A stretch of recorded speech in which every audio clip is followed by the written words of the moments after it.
Hey everyone, this week we have a version of Crossroads, or the solo from, by John Mayer. So you may be familiar with John Mayer and his awesomeness when it comes to guitar playing in general. From neon through to bluesy solos, he is just epic all the way through.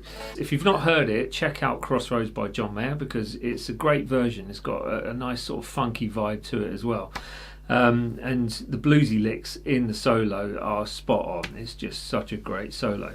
So we're going to learn 5 of those today. If you do like this video, please do consider sharing, subscribing, hitting that bell button, and visiting all the socials, and visiting Patreon as well for lessons you won't find here on YouTube and other stuff, jamming tracks and all sorts of things like that. Nice one. And the tab, as always, is free on my website, dansguitar.com. Nice. Right, let's get on with those licks before I start rambling too much.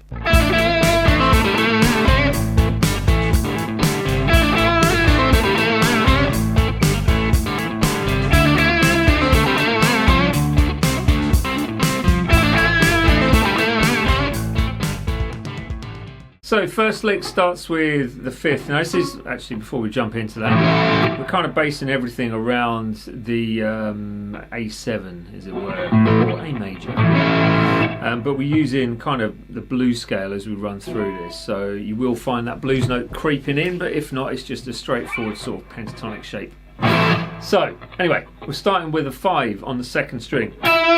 Going to, that's with no vibrato, I don't know why I put that on, but 5, 7 on the 3rd string, back to the 5 with vibrato this time on that 2nd string. So now picking wise for this, I'm picking down, up, down. So it's kind of in between the strings as I pick through, which you might find easier than going on the outside to get the speed and intensity with it. Anyway, there you are. Then we've got a pull off from 7 to 5 on the 3rd string. 7, 5, 7 picked on the 4th string with that last 7 that I said on with vibrato. It's important to get the vibrato in this as it is bluesy and you need that kind of flavour to spice it up. Finishing with just the 5th fret on the what's that? That's the 3rd string. There you go. So basically the root note of C. So A7 or C. So C major. We'll call it C major. There you go. And that takes you to the root, as it were. Right. There you are. That's lick number 1. Let's move on to lick number 2.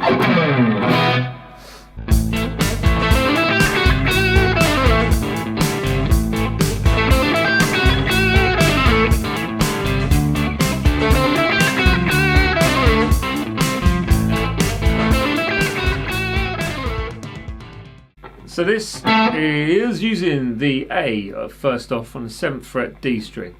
Then you've got 3rd string 5-7 hammer, 5-8 hammer on the 2nd string, and then a short rest. Now this is where you need to use these rests because they add that intensity and the flavour. So after the 8, stop that short with your right hand. So coming through and twisting your hand onto the string before you go to the 7, and then you do another 16th note rest straight after that 7th fret on the 2nd string as well. So you end up with like that. Okay, so it's that bap bap at the end, which is going to give you your flavour for this lick. Right, then the 2nd bar, you need to get the vibrato on this. Again, it's all important vibrato for the flavour, and that's 7th fret 2nd string with the 5th fret. Now this bit's quite tricky. So you've got a 6-tuplet basically coming down, that sort of thing. So digga-diggum, there's your note sort of sequence. Is 5 on the 2nd string, 7 pull off to 5 on the 3rd string, and then slide that down to the 2 and then stop it because you've got a rest straight after, again giving it that abrupt end, makes it pop, gives it that vocal line. So really nice lick to get used to. So that's basically going from shape 1 of your A minor pentatonics going down to shape 5 of your A minor pentatonics. So that's linking the two together. So shall I play it slow? I think I will from now on. The first one didn't really need it, but this one might. So it goes 3, 4, 1, 2. And again.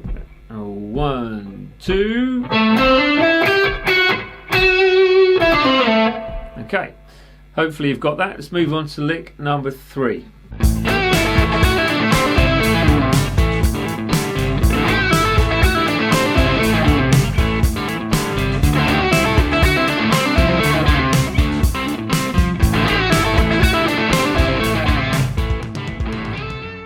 Lick 3. So this one, you have a nice little bend from the 7th fret on that 2nd string, and pulling that off to the 5 on the same string, obviously, and then rolling your first finger across to the 5th fret of the 1st string. So then, if you can, get a little percussive strike on the last 16th note or beat, note of the 2nd beat. There you go, got it right.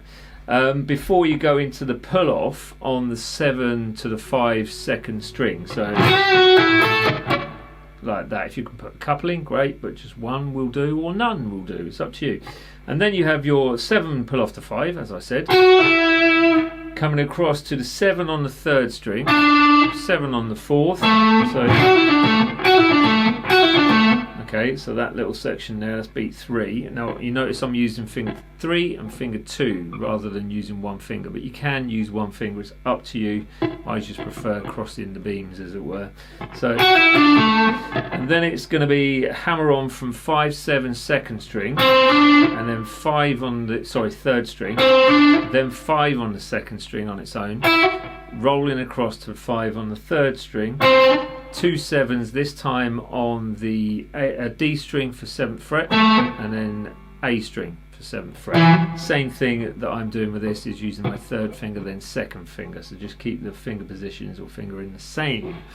Then you're sliding down from the way I play this, so I would guess Mayer is using one finger, but I'm going to be picking the 5 and then slide into the 3, but on my tab it's going to be that. I'll leave it up to you to decide what you want with that, but at the end of the day, as long as you get the right notes, that's all fine. Let's play it slow for you now. It goes something like this: 3 and 4 and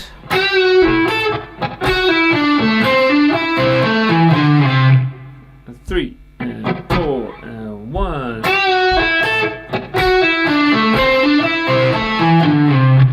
There you go. Have a good time playing these because they're great licks. They're a little bit out of the ordinary for blues licks, but they do sound good. So let's move on to lick number 4.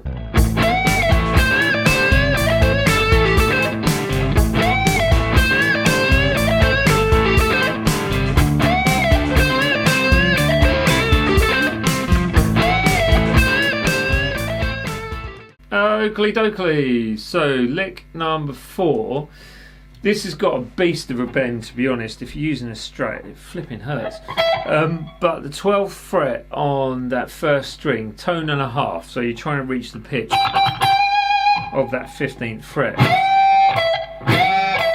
And then you come back down to the 12th fret. So if you're not used to these bends, if you wanted to, slide up to the 12th fret instead, but essentially you need to be reaching a pitch of 3 semitones higher than that 12th fret. So with the bend, you're going to be bending up, straight back down, without hearing it come down. So you're just going to be picking that 12th fret after you've reached the top of the bend initially. Then you have 2 full tone bends on the 13th fret on the 2nd string, actually 1 to start off with, back to the 10th fret, 1st string, back to the 13th fret for that 2nd bend. So hold that for 1 beat, and then you have a lovely lick. This is all in shape 3, your pentatonics, by the way. So the thing that makes this lick sing is the 10, 12 1st string, a little blues curl on that 13th fret on the 2nd string, going down to the 10 with vibrato. Just that. Ah, so good. Anyway, so finishing it off with should be a hammer on. I think I picked it. But anyway, either way, it's still going to sound fine. You've got 12 on your 3rd string, hammer on to the 13, and put that little tiny blues curl on the end of that as well, and stop it right at the top. So you don't really notice it, but it's there, if that makes sense.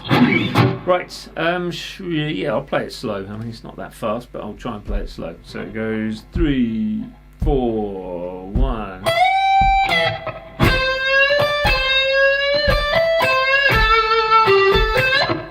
Okay, again.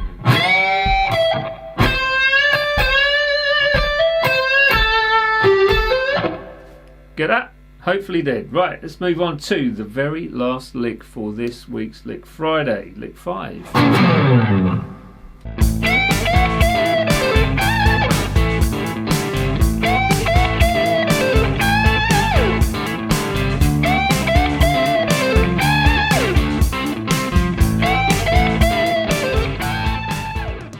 Oakley doke.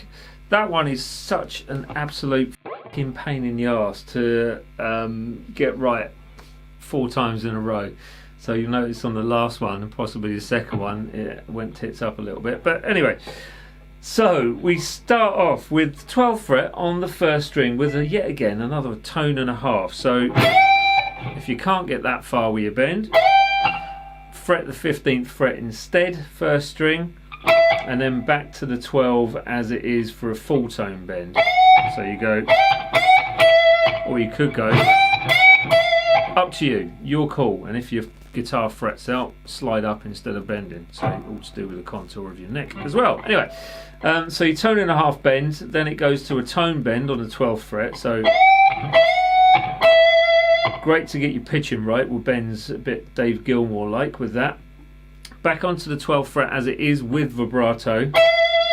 Then you've got 10th fret on that 1st string, which is, this is again using the 3rd shape of the pentatonics, with the 13 to 10 pull off on the 2nd string.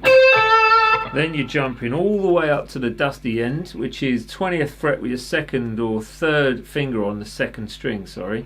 And then 1st string is going to be the 17th fret with that full tone bend on the 20th fret, but the 17 stays where it is. But that is a real pig to get yourself up to that point from the 3rd shape and get that right. And fatigue sets in when you do it over and over again, as you noticed with my demo at the beginning. But I will try and play it slow for you now, and it goes something like this. So 3, 4, and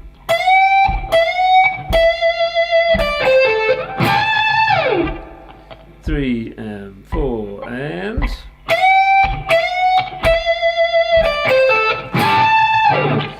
close enough. I'll leave you with that, hand you back to me to sign it all off. See you later. Nice, so you made it to the end. Once again, thanks to Charlie and Johns, because they do provide me with strings for my guitars. And I will be giving you a few reviews on these 2 guitars, plus another one behind, which is in my bag, which I've been using all day actually. So there'll be a Danny and Daniel guitar, 3 guitar shootout, and dedicated video for each one of the guitars as well. So there you are. Now if you did like the video, please do consider giving it a thumbs up, hitting that subscribe and bell button if you haven't done so already, and sharing this with all your buddies on social media as well, and give me some suggestions of some solos that you'd like me to tackle and try and sort of dissect some licks out from, if you haven't already done so, and I shall look into that and see what I can sort out for you. But on that note, I shall bid you all farewell and see you next time. But hopefully you enjoy this lesson. Keep this channel rolling along. The thumbs up does help, and every comment really does push it through those algorithms with an itchy nose. There you go. Right, anyway, see you later.